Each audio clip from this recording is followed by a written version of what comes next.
Sobrang nakakagulat na balita. Grabe, President BBM inutusan na. Nagulat si Vice President Sara Duterte, pinatawag na ang ICC. Ayon sa nakalap nating impormasyon, babalik na ang Pilipinas sa ICC, babasahan na si Duterte at VP Sara. Natakot makikipagtulungan na tayo sa ICC, kulong ang hatol bigyan dapat ang mga witness ng hustisya. Grabe si PBBM inutusan na.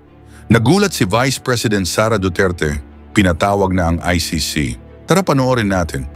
Sinabi po ni Secretary Boying Remulla ng Department of Justice na nakikipagtulungan ang kanyang kagawaran sa ICC para protektahan ng mga witnesses sa kasong crimes against humanity ni Pangulong Duterte. Unang tanong po, ito ba'y may basbas ng Pangulo at ito na ba ang posisyon ng bansa na makikipagtulungan na tayo sa ICC?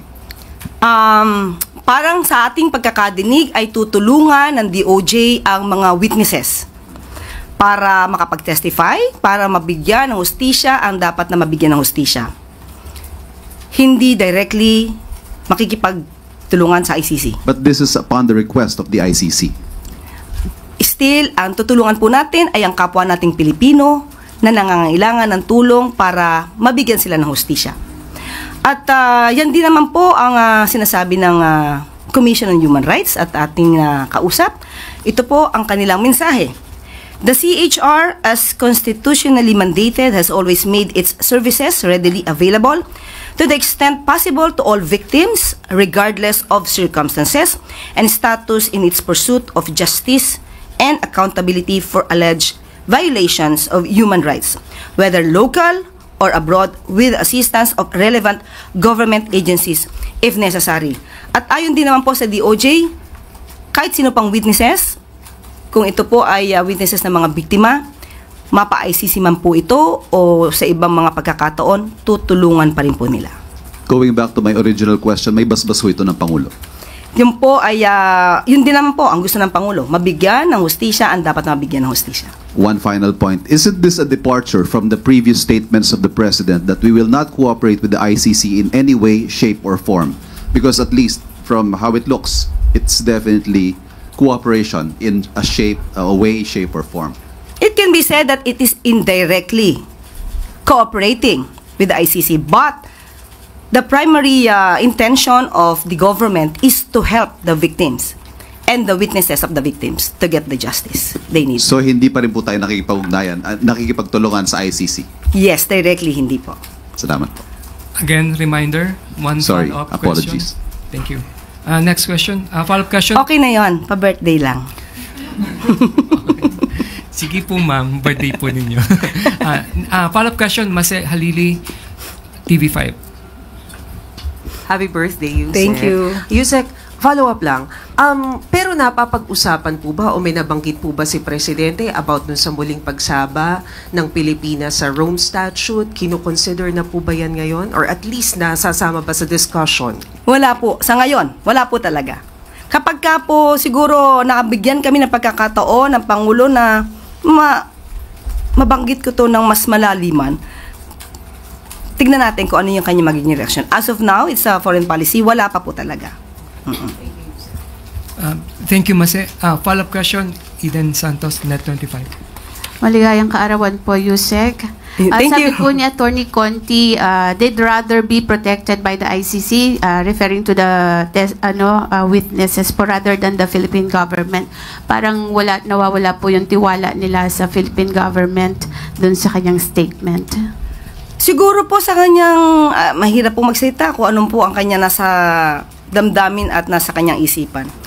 Siguro, I'd rather not comment to the reaction of Attorney Conti. Thank you, Eden. Next question, Ivy Reyes, Bilonario. Happy birthday po. Thank you. There's a circulating document in the Senate alleging that there's billions of pork barrel in the 2025 national budget. SB Cheese neither confirmed nor denied this. And for example, Bulacan has 12 billion pesos and Sorsogon has 9 billion. Ano po ang masasabi ng para sa usapin ng pork barrel na ito? Wala pong nakakarating sa amin na ganyang balita. Ngayon ko, on my part, ngayon ko lang din po nadinig ang ganyang sinasabi niyong papel na nagsisirculate. Yes po. Wala pong nakakarating sa atin. At hindi po ito nagiging issue sa palasyo. So, sorry, we deny that. Thank you po. Thank you, Ivy. Next question, Eden Santos, Net25.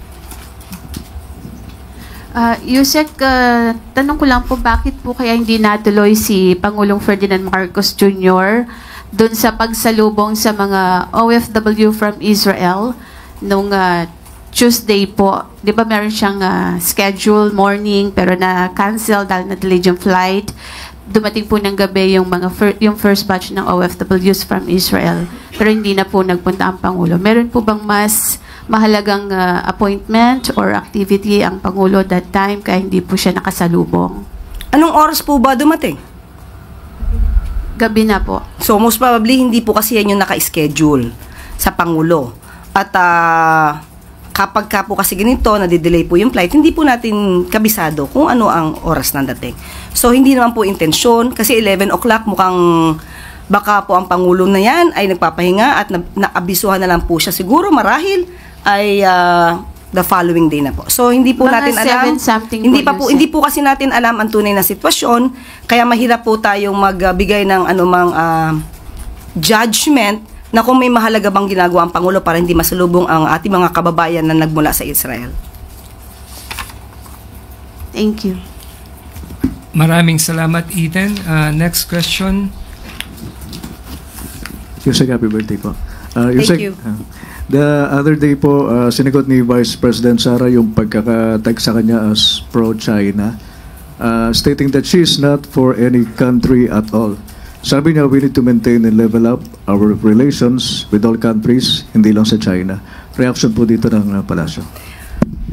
Ang Pangulo po taas noo at ipinagmamalaki na siya ay pro-Philippines. Sinabi niya na he will not yield even an inch of our territory. Ang tunay na Pilipino umaawit ng lupang hinirang na may dangal. Sinasambit ang mga katagang ang mamatay ng dahil sa'yo. Sabi nga po ni Dr. Jose Rizal, ang hindi marunong magmahal sa sariling wika ay masahol pa sa hayop at malansang isda.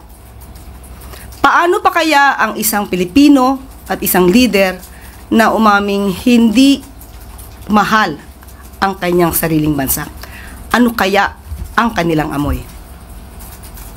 Yun lang po. Maraming salamat, Alvin Baltasar. Next question, Harley Valbuena, PTB4. Happy birthday, Yusek Clear. Thank you. Ma'am, your reaction lang po on VP Sara's statement saying na makaluma daw po ang PNP because of focusing on police visibility in streets rather than using modern technology such as drones, CCTVs, among others. Actually, nadinig nga po natin yan at kinuha ko na rin po talaga ang reaksyon ni PNP chief natin, si General Torre, at ito po ang kanyang mensahe kay sa ating Vice Presidente. We appreciate the Vice President's insight on how we, the PNP, should do our policing so we can be there whenever we are needed by the community. First, we have already incorporated technologies such as drones and CCTVs in our operations. This had enabled us to build a strong foundation for our quick response. Second, the Vice President is welcome to come and visit us. And we are more than happy to show her how important the deployment of our policemen in key areas in our quick response team. Lastly, we respect everyone's opinion on how the PNP should do their job. Of course, we are willing to listen to the opinions which are credible and make sense. So, ayon dito sa ating PNP chief, makinig po tayo ng opinyon sa mga taong may sense. With no more questions, Yusek Clear. Ann Soberano, Bombo Radio. Yusek, happy birthday. Thank you. Oo. Kuha lang po ako ng reaction from Malacanang. Nadismaya kasi po ang ilang mga transport group dahil sa di natuloy na fuel subsidy na ibibigay ng gobyerno. Ayon sa grupong Manibela, ramdam ng mga drivers and operators ang second tranche ng fuel price hike na nakatakda this week. So ano pong mga remedyo siguro pwedeng gawin dito, Yusek? Alam naman natin na ang Pangulo, kapakanan din ng mga PUV drivers, ng operators, ng mga transport groups, ang isa sa mga inuuna niya. Minsan po nga ay nagpasalamat din po ang ilang transport groups dahil nakikinig ang Pangulo sa kanilang mga panawagan tulad sa pag-increase ng private cars insurance. At ang pag-intindi sa sitwasyon ngayon ng PUV modernization program. Yan po ay kanilang ikinatuwa sa mabilis na pag-aksyon ng ating Pangulo at ng gobyerno at ng Secretary Vince Dizon. May mga pagkakataon po siguro na ganitong klaseng sitwasyon ay hindi po agad makakapag-decide ang Pangulo dahil depende po ito sa nagiging sitwasyon sa kasalukuyan. Pero patuloy pong nagbo-monitor ang pamahalaan kung ano ba nangyayari sa issue sa Israel at Iran. Sa kasalukuyan po kasi ay kung di po tayo nagkakamali, umaabot lamang po sa 65 to 68 US dollars per barrel ang presyo ng crudo. World market. Global market price. So, hindi po agad ito matitrigger. Pero tandaan po natin kung anong po ang maitutulong sa kakayanan at naaayon sa batas natin at sa rules, hindi naman po ito ipagkakait ng pamahalaan. Apo. Maraming salamat. And next question, Alvin Baltasar, Radyo Pilipinas. Pahabol. Tuesday New, DZBB. Happy birthday, ma'am. Thank you. May mga nakita po kami sa social media about some reorganization sa PCO. Mayroon po bang latest directive isang presidente para sa mga bagong tinanggap na courtesy resignations? For example, yung kay Secretary J. Ruiz na di umano, mayroon na raw pong ipapalit sa kanya. How true is this, ma'am? Wala pa pong nakakarating sa akin. Secretary J. remains to be the acting secretary of PCO. So, kung may mga ugong-ugong, wala pong nakakarating sa amin. Kaninang umaga ay pinangunahan ni Pangulong Ferdinand R. Marcos Jr. ang pagbubukas ng kauna-unahang Valor Clinic sa Fernando Air Base. Ang Veterans Access to Lifetime Optimized Healthcare o Valor Clinic na ito ay una sa pilot clinics sa ilalim ng Valor Health Network Program. Ang Valor Clinics ay naglalayong magbigay ng serbisyong medikal sa higit 93% ng ating mga veteranong sundalo na hindi naaabot ng kasalukuyang sistema. Makakaasa ang ating mga veteran soldiers sa mga serbisyong medikal gaya ng immunization services, health screenings, early diagnosis, lab test gaya ng X-ray, CT scan, at MRR sa mga local providers. At telemedicine consultations para sa mas mabilis na serbisyo. Magtatayo din ng Valor Clinic sa Fort Bonifacio General Hospital sa Taguig, sa North Luzon Command sa Tarlac at sa Southern Luzon Command naman sa Lucena City. Ayon sa Pangulo, unang bahagi pa lamang ito at ilulunsad ang second and third phases ng Valor Health Network Program mula 2026 hanggang 2028. Klinaro din ng Pangulo na pati ang active duty soldiers ay makikinabang sa programa. Pinaplano na ring ihatid ang primary care services sa mga miyembro ng civil defense. Nagbigay naman ng direktiba si Pangulong Marcos Jr. sa DND at DBM. Siguraduhin na magbibigay ng sapat na pondo ang programa para maipatayo ang lahat ng Valor Clinics. May mensahe din ang Pangulo sa mga veteranong sundalo ng bansa. Hindi matutumbasan ng kahit anuman ang inyong paglilingkod. Sana ay maipadama ng pamahalaan na may masasandalan kayo sa oras ng pangangailangan. Nandirito rin ang gobyerno para patuloy na alagaan ang inyong kalusugan at tutukan ang inyong kapakanan. Nitong umaga din ay nagbigay pugay si Pangulong Ferdinand R. Marcos Jr. sa mga tauhan ng Air Education and Training Command o AETC sa Fernando Air Base. Aniya, Walang katumbas ang papel ng Philippine Air Force sa mga hamon na seguridad na kinakaharap ng ating bansa. Binigyan diin ng Pangulo ang kahalagahan ng suporta ng puwersahang panghimpapawid sa buhay, lakas at pag-asa ng ating Philippine Navy at Philippine Army sa gitna ng laban. Nakasalalay pa sa AETC ang tagumpay at ligtas na pagtupad sa bawat misyon ng ating kasundaluhan. Sa tulong ninyo ay mas lalong natututo ang mga sundalo at estudyante para sa mas magaling na paglilingkod sa Philippine Air Force.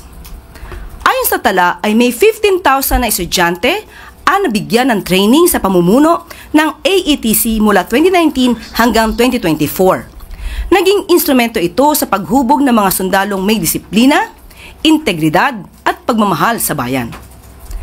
Bukod sa pagpupugay ay nagbitaw din ng mensahe at hamon ang Pangulo sa ating kasundaluhan. Binigyan ng direktiba ng Pangulo ang ATC na tiyakin ang pagtugon nito sa mga kurso na kakailanganin ng ating Air Force na naaayon sa layunin ng AFP.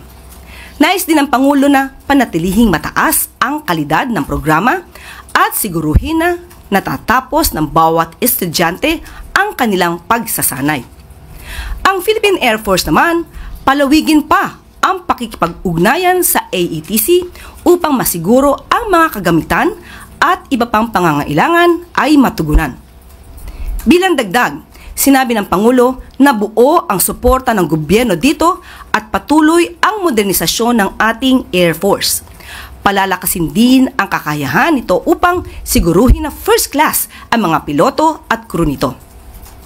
May mensahe naman ang Pangulo sa mga future airmen ng bansa. Maging tapat sa inyong paglilingkod. Ibigin ninyo ang inang bayan at pagsilbihan ang taumbayan at higit sa lahat, alagaan ninyo ang tiwala at respeto ng sambayanang Pilipino. Thank you, Tuesday. Balik tayo sa balitang pangkalusugan. Opisyal nang sinimula ng Philippine General Hospital ang pagpapatayo ng isang 16-story pediatric and adult specialty center. Layunin ng pasilidad na palawakin pa ang specialized healthcare para sa sambayanang Pilipino.